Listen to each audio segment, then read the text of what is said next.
রুই মাছ এবং আলু দিয়ে একটা মজাদার তরকারি রান্না করব। দেখতে সহজ হলেও কিন্তু খেতে অসাধারণ। এর জন্য প্রথমে একটা ফ্রাই প্যানের মধ্যে পরিমাণ মতো রান্নার তেল নিব। এরপরে কিছু মাছ আমি মেখে রেখেছিলাম, মাছটা আমি এর মধ্যে দিয়ে দিব। তো মাছটা আমি ভালোভাবে একটু ভেজে নেব।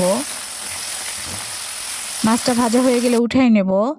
এরপরে আমি কিছু আলু এভাবে লম্বা করে কেটে নিয়েছিলাম, তো আলুগুলো আমি ওই তেলের মধ্যেই ভেজে নেব। ভাজা হয়ে গেলে আলুগুলো আমি উঠাই নেব। ওই তেলের মধ্যে পেঁয়াজ কুচি, কিছু গোটা মশলা এবং টমেটো একটা কেটে রেখেছিলাম। এরপর কিছু পানি দিয়ে 2 চামচ বাটা মশলা, লবণ, হলুদ গুঁড়ো, মরিচ গুঁড়ো দেওয়ার পরে সব কিছু ভালোভাবে কষায় নেব। কষানো হয়ে গেলে ভেজে রাখা আলুটা দিয়ে দিব। আলুটার মধ্যে যেন সব কিছু মিক্সচার হয়, এই জন্য আমি ভালোভাবে নাড়াচাড়া দিয়ে পানি দিব। একটু ঢাকা দিয়ে রান্না করে নেব। কিছুক্ষণ পর একটু নাড়াচাড়া দিয়ে কিছু গোটা মরিচ দিলাম, কাঁচা মরিচ। এরপর মাছ এবং পানি দিয়ে এটা ভালোভাবে ঢেকে রাখলাম।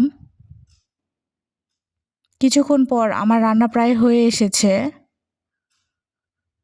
তো আমি এটা নামাই নিয়েছি। এটা কিন্তু দেখতে সহজ হলেও খেতে কিন্তু অসাধারণ লাগে। আপনারা অবশ্যই ট্রাই করবেন।